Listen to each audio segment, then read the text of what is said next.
ወንጀልና ችሎት አቃቤ ሕግ የተከሳሽ ጠበቃ ወንጀልና ችሎት የወንጀል ምንነትና የወንጀል ህጎችን በዝርዝር የሚመለከት የሬዲዮ ፕሮግራም ነው። ዘወትር ቅዳሜ ከ10 ሰዓት ከ40 ጀምሮ በፋና ሚዲያ ኮርፖሬሽን FM 105.3 ላይ ይደመጣል። ወንጀልና ችሎት በአውሮፓ ህብረት የገንዘብ ድጋፍ የፌዴራል ጠቅላይ ፍርድ ቤት የወንጀል ፍትህ ስርዓት ማሻሻያ ፕሮግራም ከፋና ሚዲያ ኮርፖሬሽን ጋር በመተባበር የሚያቀርቡት ሳምንታዊ ፕሮግራም ነው። ወንጀልና ችሎት። ችሎቱ ተሰይሟል። በሐሰተኛ የገንዘብ ኖት የሚፈጸም ማጭበርበር በታሪክ ውስጥ እጅግ የተወሳሰበና አደገኛ ወንጀል ነው። ይህ ወንጀል ከጥንታዊ ሳንቲሞች ዘመን ጀምሮ እስከ ዘመናዊው የዲጂታል ዘመን ድረስ መልክ እየቀያየረ መጥቷል። በዓለም ታሪክ ትልቁ የሐሰተኛ ገንዘብ ሴራ ኦፕሬሽን በርንሃርድ ይሰኛል። ይህ በሁለተኛው የዓለም ጦርነት ወቅት ናዚ ጀርመን የፈጸመችውና በታሪክ ትልቁ የሐሰተኛ ገንዘብ ማምረት ዘመቻ ነው። ዓላማውም የናዚ መንግስት የብሪታንያን መንግስት ኢኮኖሚ ማሽመድመድ ነበር። ይህን ለማድረግም የብሪታንያን ገንዘብ ወይም ፓውንድ ስተርሊንግ በብዛት አትሞ ወደ ገበያው በማሰራጨት የገንዘቡ ዋጋ እንዲወርድ ወይንም ኢንፍሌሽን እንዲከሰት ማድረግ ነበር። ቀጥሎም ናዚዎች በጥበብ የተካኑ አይሁዳውያንን በህትመት ሙያቸው ይህን ተግባር እንዲወጡ ወደ አንድ ማጎሪያ ካምፕ መርጠው በማስገባት ሳክሰን ሃውስ በተባለ ሚስጥራዊ ቦታ ላይ ፋብሪካ አቋቋሙ። እነዚህ እስረኞች የብሪታንያ ፓውንድ ከዋናው በማይለይ መልኩ እንዲያትሙ ይገደዱ ነበር። በመጨረሻም እስረኞቹ ከ130 ሚሊዮን ፓውንድ በላይ የሚገመት ሐሰተኛ ገንዘብ አተሙ። ገንዘቡ ምን ያህል ጥራት ነበረው ከተባለ የእንግሊዝ ባንክ እንኳን ሐሰተኛ የገንዘብ ኖት መሆኑን መለየት ተስኖት ነበር። በፍጻሜው ጦርነቱ ሲያበቃ አብዛኛው የሐሰተኛ ገንዘብ ኖት በሐይቅ ውስጥ ተጥሎ ተገኝቷል። ሰላም አድማጮቻችን፣ የወንጀልና ችሎት መሰናዶ ቀድመን ባቀረብነው ታሪክ ጀምሯል። የዕለቱ ርዕሰ ጉዳያችን ሐሰተኛ የገንዘብ ኖቶችን ማዘዋወርና በወንጀል ሕጉ የሚያስከትለውን ተጠያቂነት ይዳሰስበታል። አብራችሁን ቆዩ።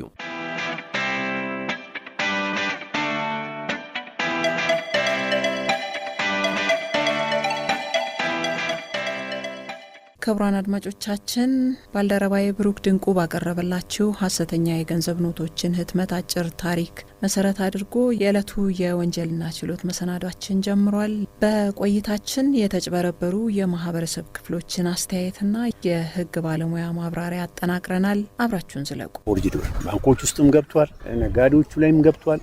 ማታ መዝናኛ ቦታዎች ለማታዩ ሐሰተኛ ብር ላይ እንደዚህ በስቷል ብሎ ግንዛቤ የሚሰጥ የባንክ አመራርም ሆነ የባንክ ሰራተኛ ቢኖር ይሄን ያለ አይሰፋም ብዬ ነው የማስበው፣ እንደኔ ማለት ነው። ምንም በማታውቂው ብሩን ይዘሽ እንደ ወንጀለኛ የምትቆጠሪ ከሆነ ይሄ ሪስክ ነው። እዛ ላይ ክፍተት አለ ብዬ አስባለሁ። ይህ ክፍተቱን ደግሞ በደንብ ቁጭ ብለው ቢያዩበት ጥሩ ነው። ምንም በማታውቂው ነገር እንደ ወንጀለኛ መታየት አለብሽ ብዬ አላስብም።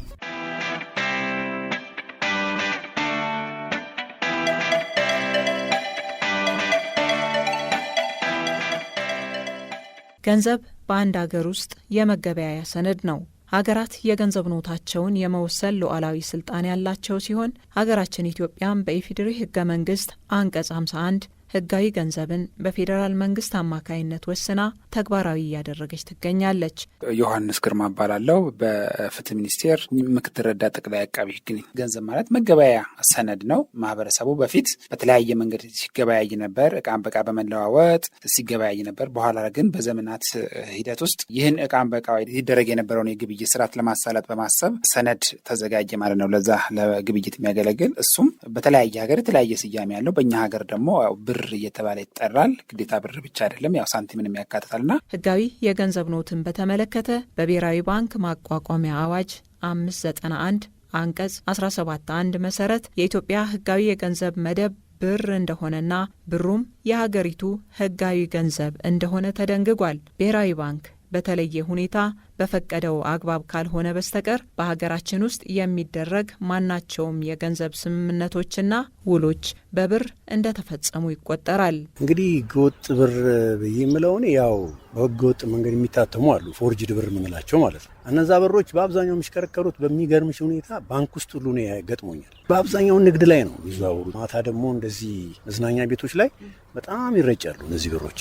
እና አጣቂውም አንቺም ያው ተቀባዩም ማያውቀው ዝም ብሎ ብሩን ነው የሚያውቀው። እንዲያውም ቲፕ ይሰጧል አውቁ በቃ ሺሺ ብሎ ጋሺ ብሎ ልም ብሎ ይሄዳል። በኋላ ነው ሲቆጥሩት ነው የሚያውቀው። እና ይሄ ነገር በጣም አሁን እየተስፋፋ ነው ያለው። እንግዲህ ማህበረሰብ ውስጥ ግብይት እጅግ በጣም ከፍተኛ ቦታ ነው ያለው። እለት ተዕለት ኑሮ ውስጥ ማህበረሰቡ የተለያየ ውሎችን ያደርጋል፣ የተለያዩ ግብይቶችን ያደርጋልና ለዚህ ማሳለጫ ገንዘብ ሁነኛ ሚና አለውና ለገንዘብ ጥበቃ ማድረግ አስፈላጊ ይሆናል ማለት ነው ከሚሰጠው ፋይዳ እና አስተዋጽኦ አንጻር ማለት ነው። በዚሁ መሰረት ለገንዘብ የሚሰጠው ጥበቃ ከሞራልም ይመነጫል፣ ከህግም ይመነጫል ማለት ነው። በዋናነት አሁን ህጉን መሰረት አድርገን ስንነጋገር ከሞራል ስል ከሚሰጠን ጥቅም አንጻር መጠበቅ እንደሚገባን የውዴታ ግዴታ እንደሆነ እንደ ማህበረሰብ ያው የምንገነዘበው ጉዳይ ነው። ነገር ግን ሞራል ላይ ብቻ ተገድቦ የሚቀር አይደለም፣ የህግም ጥበቃ አለው ማለት ነው። ስሙም አጠራሩ ብር ተብሎ ነው የሚታወቀው። በዓለም አቀፍ ገበያ ላይ ደግሞ ኢቲቢ የእንግሊዝኛው አጠራር ኢቲቢ ተብሎ መጠቀም እንዳለብን የብሔራዊ ባንክ አዋጅ ያሳያል።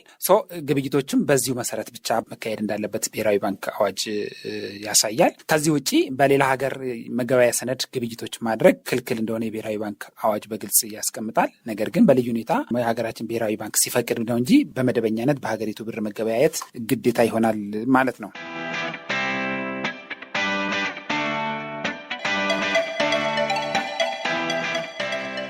ለገንዘብ ጥበቃ ሊደረግለት እንደሚገባ በኢፌዴሪ ህገ መንግስት አንቀጽ 51 ንዑስ አንቀጽ 7 መሰረት ገንዘብን የማተም የማሰራጨት እንዲሁም ወደ ገበያ የማስገባት የመቆጣጠር የማስተዳደር አስፈላጊ ሆኖ ሲታመንበት ከገበያ የማስወጣት ስልጣን የፌዴራል መንግስቱ ብቸኛ ስልጣን ስለመሆኑ ህገ መንግስቱ አስቀምጦታል። በፌዴራል ስርዓቱ አወቃቀሩ ደግሞ ይህ ስልጣን የተሰጠው በፌዴራል ደረጃ ለብሔራዊ ባንክ እንደሆነ እንዲሁ መገንዘብ ይገባል ማለት ነው። ከህገ መንግስቱና ህገ መንግስቱን ለማስፈጸም ወጥተው ስራ ላይ እየዋሉ ካሉ ብሔራዊ ባንክ አዋጆች ማለት ነው። በዚህ መሰረት በፌዴራል ደረጃ ነው ብያለው ስልጣኑ። ይህንን የመከወንም በፌዴራል ደረጃ የተሰጠው ብሔራዊ ባንክ ነው። ገንዘብ ማተም፣ መቅረጽ፣ ሳንቲም ሲሆን እንዲሁም ገንዘብ መበደር፣ ማስተዳደር፣ ማሰራጨት እንዲሁም አስፈላጊ ሲሆን ደግሞ ማስወገድ የብሔራዊ ባንክ ስልጣን ይሆናል ማለት ነው። ይህን የምንበት ዓላማ ምንድነው? ገንዘብ ላይ ምን ሊደረግ የሚገባው ማንኛውም ነገር ይህንን በህግ ስልጣን የተሰጠውን አካል የሚመለከት መሆኑን ለማንሳት ፈልጌ ነው። ብሔራዊ ባንክ እጅግ በጣም ከፍተኛ ኤክስክሉሲቭ ፓወር ብለን በህግ ልንገልጸው እንችላለን። ሌሎቹን ያደረገ ብቸኛ የብሔራዊ ባንክ ስልጣን ነው ማለት ነው። ገንዘብን ማተሙ፣ ገበያ ማስገባቱና መቆጣጠሩ። ገንዘብ ስንል የውጭ ምንዛሬን የሚጨምራል ማለት ነው።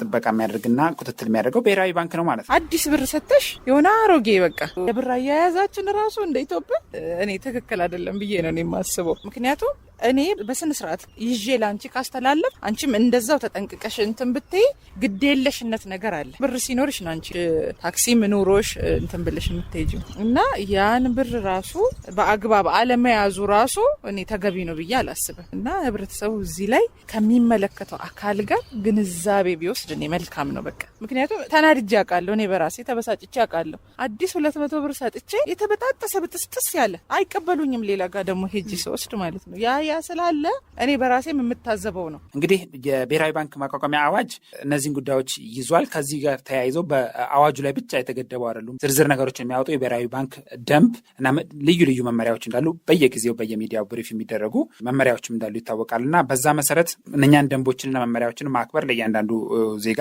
ለእያንዳንዱ ሰው ኢትዮጵያ ግዛት ውስጥ ግዴታ ይሆናል ማለት ነው። ኢትዮጵያ ብቻ አይደለም፣ ዓለም አቀፍ ላይም ህጋዊ አስገዳጅነት አላቸው ገንዘብን የተመለከቱ የኢትዮጵያ የገንዘብ ነክ ህጎች ማለት ነው። ምክንያቱም የሀገራችን ብር ኤክስክሉሲቭሊ ለእኛ ሀገር ብቻ የተሰጠ የህግ መብት ስለሆነ ማለት ነው።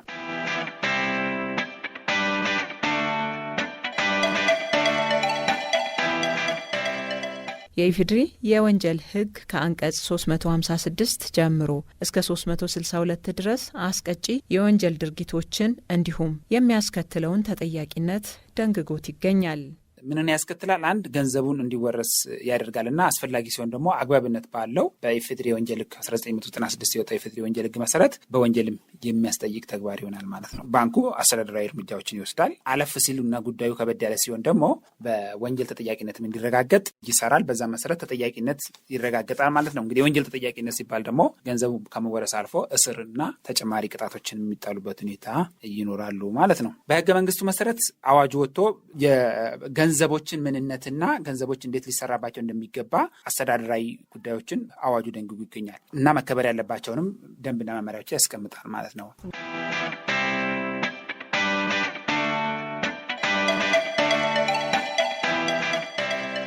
በጣም ኮንሰንትሬት ካላረግሽው አትለይ። በጣም ተመሳሳይ ናቸው። በጣም ይመሳሰል። እንዲህ ቁጭ ብለሽ እንዲህ በመንካት ነው የምታውቂያቸው እና ያንን የምታውቂው ራስሽን ሰብሰብ አድርገሽ እዛ ላይ ቴንሽን ካልሰጠሽው በፍጹም አትለይ እና ከባድ ነው። አሁን አላውቅም ተቀበልኩ ብር ነው ብዬ ነው የተቀበልኩት። ግን አሁን አንቺ ዳው አንቺ ላይ ሊመጣ ነው ይሄ ነገር እና እዚህ ጋር ያለው ክፍተት ይታየኛል። የህግ ክፍተት አለ ብዬ አስባለሁ። ምክንያቱም በብር መሀል ይሰጡሻል፣ ትቆጥሪያለሽ። አንቺ ብሩን ነው የምትቆጥሪው በዛ ሰዓት እንጂ የብሩን ኳሊቲውን አታውቂም። በዚህ ምክንያት አንቺ ዕዳ ውስጥ መግባትሽ እኔ ህግ እንትኖቹ ደግሞ ሊያዩት ይገባል። ምን በማታውቂው ነገር ዕዳ ውስጥ ትገባል። አንቺ ነሽ ፎርጂድ አከፋፋይ ነሽ ምናምን ብለው ምንም በማታውቂው ነገር ጭንቅላትሽን ባላሰበው ነገር እዛ ውስጥ ስለገጠመኝ ነው። የግድ እኮ ሲያዝ ብቻ ፖሊስ ለምንድን ነው ብሎ ፖሊስ ጋር ሳይደርስ እዚህ ጋር ግንዛቤ ሰጥተን ማህበረሰባችንን ህብረተሰቡን ግንዛቤ ሰጥተን እንዳይሸወድ እንዳይታለል ማድረግ እንችላለን ነው የምለው። እኔ መርካቶ የሆነ ብር ላወጣ ገባሁና አሁን ስሙን ላልጠቅስልሽ ባንክ ነው ገባሁ እና 15 ሺህ ብር ፈልጋለሁ ብዬ አካውንት ጽፌም ብዬ ሰጠው እና 15 ሺህ ብሩ ሰጠኝ። ልከፍል ስወጣ ግማሹ ፌክ ነው። ሰውየው እንደዚህ እየነጠለ ሰጠኝ። ከየት ነው ያመጣው? ልታጭበረብረኝ ነው እንዴ ያለኝ። ጭራሽ ኧረ ነው። አሁን ባንክ ቤት ደግሞ ያንን ብር ብዬ እኔ ነው ወንጀለኛ ነው የሚያደርጉኝ ብዬ ተውኩት። ልታጭበረብርን መጣ ብለው ነው እኔን የሚይዙኝ እና ይሄ ነገር እኔ እንዴት እንደሚፈታ አላውቅም። እጅግ በጣም ተሰዷል። እኔ መንግስት አካላትም እኔ ሜካኒዝም መፍጠር አለባቸው ብዬ አስባለሁ እንጂ ምን በማታውቂው ነገር ባለዕዳ ስትሆኚ ያሳዝናል። እንግዲህ ማህበረሰቡ ሊጠነቀቅ የሚችለው ያው እንግዲህ በማየትና ብሩን ቼክ በማድረግ ነው። ሌላ ምንም ሜካኒዝም የለም ብዬ አስባለሁ። ያን ደግሞ ለማድረግ ጊዜ ይፈልጋል አይደል? አሁን 10 ሺህ 15 እያንዳንዷን እየነካሽ እንደዚህ አታይም። ይሄ ደግሞ አይሆንም። አሁን ከባንክ ነው የመጣሁት። ይገርምሻል። ስትጠይቅኝ ራሱ ይኸው ስትቆጥሪ ራሱ እያንዳንዷ በዚህ በቀኝ ቆጥራለሁ እንደገና ገልብጪም ነው። ምክንያቱም አይታወቅም እና ያ ነገር ከባድ ነው። ጥንቃቄ በጣም ወሳኝ ነው። የወጡ አዋጆችን፣ ደንቦችን እንዲሁም መመሪያዎችን በመጣስ ለህገወጥ ተግባራት የሚሰጡና ህጋዊ መሰረት ማሳጣት ገንዘቡ የማያገለግል እንዲሆን በኖቱ ላይ ጉዳት ማድረስም ያስጠይቃል። እነዚህን አሰራሮች፣ ደንብ፣ መመሪያና አዋጆች ጥሶ ገንዘብ ላይ ደግሞ ጉዳት ማድረስ፣ ዝውውር ውስጥ ጉዳት ማድረስ ደግሞ ከአዋጅና ከህገ መንግስቱ ባለፈ የወንጀል ህግ ጥበቃም ተደርጎለታል ማለት ነው። በወንጀል ህጉ መሰረት ገንዘቦች ላይ ጉዳት ማድረስ በወንጀል ያስጠይቃል ማለት ነው።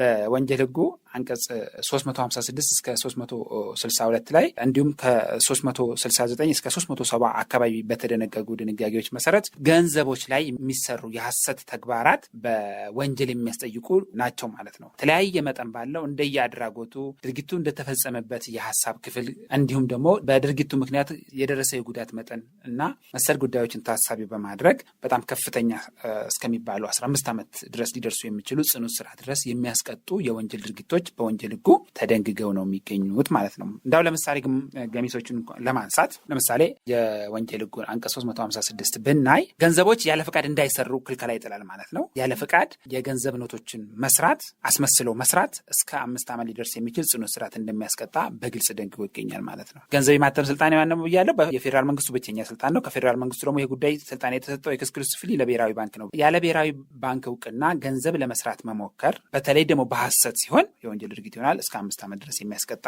ድርጊት ነው ማለት ነው።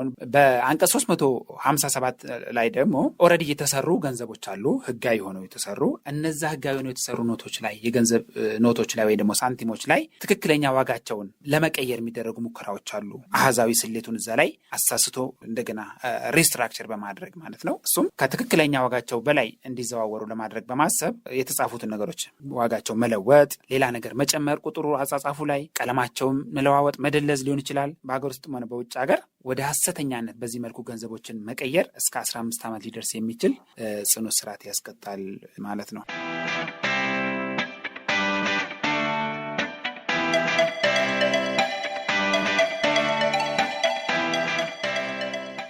በወንጀል ህጉ አንቀጽ 357 እንደተደነገገው የገንዘብ ኖቶች ከቀደመው መልካቸው የተለየ ገጽታና የብልሽት ይዘት እንዲኖራቸው ማድረግ በሀገር ውስጥም ሆነ በውጭ ለሚፈጸሙ አላስፈላጊ ወንጀሎች የቅጣት ወሰን ተቀምጦለታል። የገንዘብ ኖቶች ላይ በኬሚስትሪ የሚታወቀውን ይሄ የኬሚካል የፊዚካልና የሜካኒካል ዘዴዎችን በመጠቀም የገንዘቦቹ ገጽታ ላይ የገንዘቦቹ ትክክለኛ እይታ ላይ ዋጋቸው ዝቅ እንዲል ማድረግ እንዲሁ እስከ 10 ዓመት ጽኑ እስራት የሚያስቀጣ መሆኑን የኢፌዴሪ ወንጀል ሕግ አንቀጽ 359 በግልጽ ደንግጎ ይገኛል ማለት ነው። ይህ ብቻም አይደለም። የገንዘቦቹን ትክክለኛ የሆኑ ገንዘቦች ሕጉ ጥበቃ ያደርግላቸዋል። ሐሰተኛ የሆኑ ገንዘቦችን መስራት እንደዚሁ እንደሚያስጠይቅ አንስቻለሁ። የትም ተሰራ የት ነው ጉዳዩ። በኢትዮጵያ ግዛት ክልል ውስጥ ብቻ የሚያስጠይቅ አይደለም። በኢትዮጵያ ገንዘብ ኖቶች ላይ የትኛውም የዓለም ክፍል ላይ ሆኖ የሚሰራ የሐሰት ተግባር በኢትዮጵያ ብሔራዊ ሉዓላዊነት ላይ ቀጥታ እንደተቃጣ ድርጊት ነው የሚታየው። ለዚህም ነው የወንጀል ሕጉ ወንጀል አድርጎ በጣም ሲሪየስሊ ሕግ የሚከለክላቸው ድርጊቶች መካከል አንዱ የወንጀል አይነት አድርጎ የተደነገገው ማለት ነው። በሀገር ውስጥም ይሁን በሌላም ሀገር ሐሰተኛ ገንዘቦችን የኢትዮጵያ ገንዘቦችን ሰርቶ ወደ ሀገር ውስጥ ማስገባት ወይ ደግሞ ኢትዮጵያ ሀገራችን ውስጥ የእኛኑ ገንዘብ በሐሰት ሰርቶ ወደ ውጭ ሀገር ለማስወጣት መሞከር በጣም አደገኛ ወንጀል እንደሆነ በወንጀል ሕጉ ተደንግጓል። ቅጣቱም እስከ 15 ዓመት ሊደርስ የሚችል ጽኑ እስራት እንደሆነ በግልጽ ተደንግጎ ይገኛል ማለት ነው።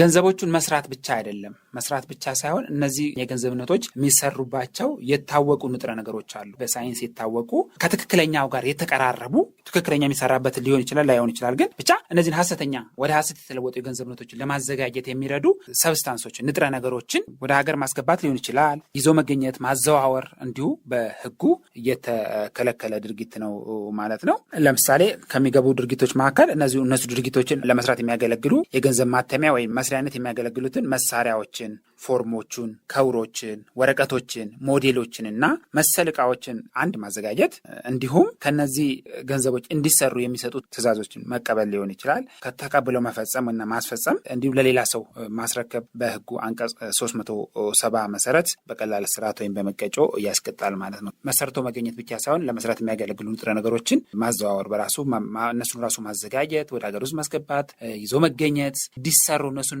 እንዲፈበረኩ እነሱን እንዲያብላሉ የተሰጡ ትዕዛዞችን በመቀበል እነኚህ ነገሮች ለመስራት መሞከር ቀጥታ ገንዘብ ኖቱ ላይ ሕጋዊ የገንዘብ ኖቱ ላይ የተፈጸመ ወንጀል ስለሆነ እንዲሁ የሚያስቀጣ ድርጊት ነው ማለት ነው። አንድ ግለሰብ አንድን ሕጋዊ ገንዘብ ምክንያት ሳይኖረው አልቀበልም ማለት ወንጀል እንደሆነ ስለ ደንብ መተላለፍ የተደነገገው የወንጀል ሕግ አንቀጽ 778 ላይ ነው ሰፍሮ የሚገኘው። በአዋጁ መሰረት ሕጋዊ ምክንያት ሳይኖረው ማንኛውም ሰው የኢትዮጵያ መገበያያ የሆነውን የገንዘብ ኖት አልቀበልም ማለት አይችልም። ተመኑን ሳይሆን ወረቀቱን የብር ሰነዱን አልቀበልም ይሄ ወረቀት ነው ማለት አይችልም። የሕግ ግዴታ አለበት ማንም ሰው እና ለመገበያያ የመቀበል ግዴታ አለበት። ይህን ሳያደርጉ መቅረት እንዲሁ ያስጠይቃል ማለት ነው። ምክንያት ሳይኖር ማለት ነው። በወንጀል እንደሆነ እንደዚሁ ተደንግጎ ነው የሚገኘው። ሌላው በወንጀል ሕጉ እንደዚሁ በአንቀጽ 778 ላይ የተደነገገው ማለት ነው። አልቀበል ማለት በደንብ መተላለፍ ያስቀጣል። ቅጣቱን በመቀጮ ወይም በማረፊያ ቤት እስራት ሊሆን ይችላል። እንዲሁም በ779 ላይ በሐሰት የተዘጋጀ ነው ወይ ደግሞ ወደ ሐሰት የተለወጠ ገንዘብ ነው በእጁ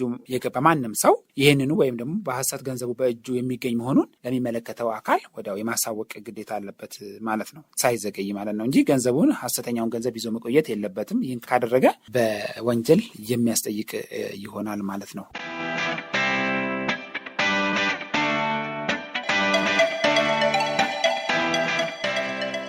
የገንዘብ ኖቶች የአንድ ሀገርና የመንግስት ንብረትና ሀብት ቢሆኑም ዜጎች ሕጋዊ በሆነ መንገድ የሚገለገሉበት ሀብት እንደሆነም በሕግ የተደነገገ ጉዳይ ነው። ስለሆነም ከሐሰተኛ የገንዘብ ኖቶች ጋር ተያይዞ የሚሰሩ የወንጀል ተግባራትን ለመከላከልና ለማስቀረት የጋራ ጥረትና አጠራጣሪ እውነቶችን ስናይ ደግሞ እንደ አንድ ሀገር ዜጋ ለፍትህ አካላት ጥቆማ በመስጠት የድርሻችንን አበርክቶ እያደረግን የዜግነት ግዴታችንን እንወጣ እያልኩኝ የዕለቱን ዝግጅቴን አበቃሁ። ምህረት ሙልጌታ ነኝ። ጤና ይስጥልኝ። ወንጀልና ችሎት አቃቤ ሕግ፣ የተከሳሽ ጠበቃ፣ ወንጀልና ችሎት የወንጀል ምንነትና የወንጀል ሕጎችን በዝርዝር የሚመለከት የሬዲዮ ፕሮግራም ነው። ዘወትር ቅዳሜ ከ10 ሰዓት ከ40 ጀምሮ በፋና ሚዲያ ኮርፖሬሽን FM 105.3 ላይ ይደመጣል። ወንጀልና ችሎት በአውሮፓ ህብረት የገንዘብ ድጋፍ የፌዴራል ጠቅላይ ፍርድ ቤት የወንጀል ፍትህ ስርዓት ማሻሻያ ፕሮግራም ከፋና ሚዲያ ኮርፖሬሽን ጋር በመተባበር የሚያቀርቡት ሳምንታዊ ፕሮግራም ነው። ወንጀልና ችሎት ችሎቱ ተሰይሟል።